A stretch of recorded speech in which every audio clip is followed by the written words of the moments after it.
I never thought a small stream could cause such big problems. But when you live at the bottom of a hill, water becomes your greatest enemy.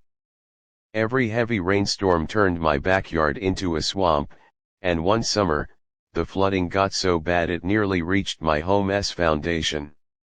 My daughter, Emily, cried when she saw her swing set floating away. That day, I swore I would never let water threaten our lives again. So, I rolled up my sleeves. Using rocks, sandbags, and a few weekends of hard labor, I built a simple dam on the edge of my property. It wasn't pretty, but it worked. For the first time in years, the water slowed down and drained properly. My basement stayed dry, Emily's swing set was safe, and for once, I could watch the rain without panic. But peace didn't last. One morning, I found a bright orange notice nailed to my front door. It was from the Homeowners Association. Unauthorized construction on HOA property, it read.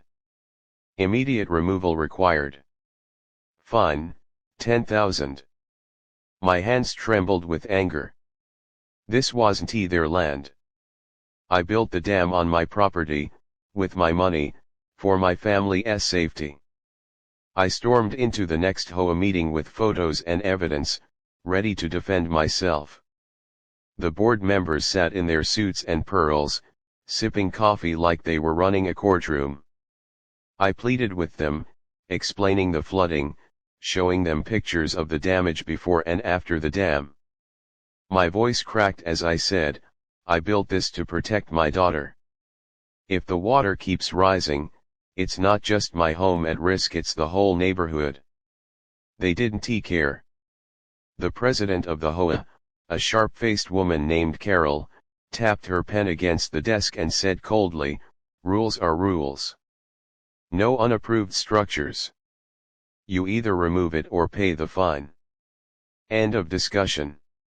The meeting ended with neighbors whispering, some sympathetic, others judgmental.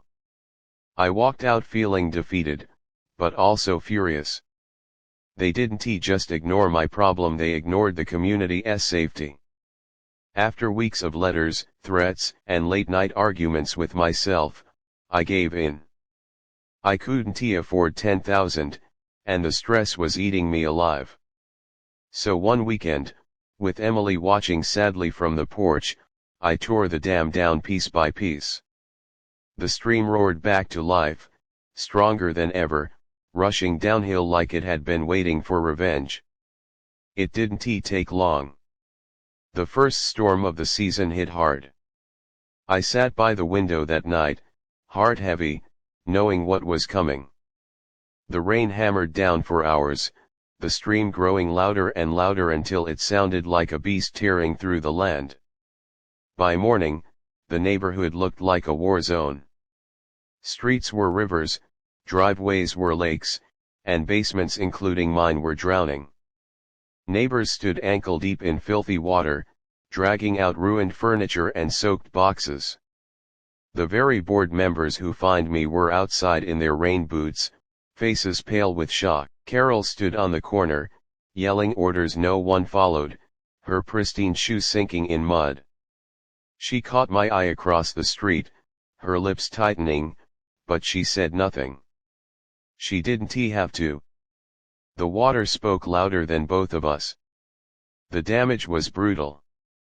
Thousands of dollars lost, insurance claims filed, and tempers flaring. People demanded answers, asking why nothing had been done to prevent this. That's when neighbors started whispering about my dam, the one the HOA forced me to take down. If only it was still there, one man muttered while tossing out ruined carpet. This might not have happened. I didn't gloat. I didn't have the heart. My own basement was flooded, my daughter's drawings ruined, and the smell of mold already creeping into our walls. But as the days went by, more people came to me quietly, apologizing. You tried to protect us. We didn't listen. The next HOA meeting was packed. Residents demanded accountability. Carol tried to brush it off, claiming the flood was unexpected, but the crowd wouldn't let her. Voices rose, fingers pointed, and for the first time, the board realized they couldn't hide behind their rules. Then something remarkable happened. My neighbors voted to replace the entire HOA board. Carol and her allies were out. And this time, they turned to me. "You should help lead," someone suggested.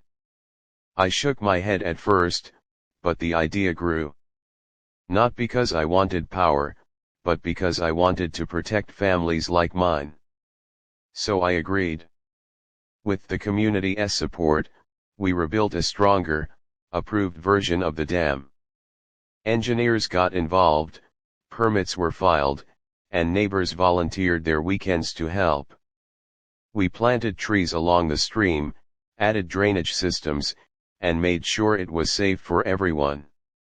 When the next storm hit, the water slowed, the streets stayed dry, and for the first time in years, we all breathed easy. That night, Emily hugged me and whispered, "Daddy, you saved us."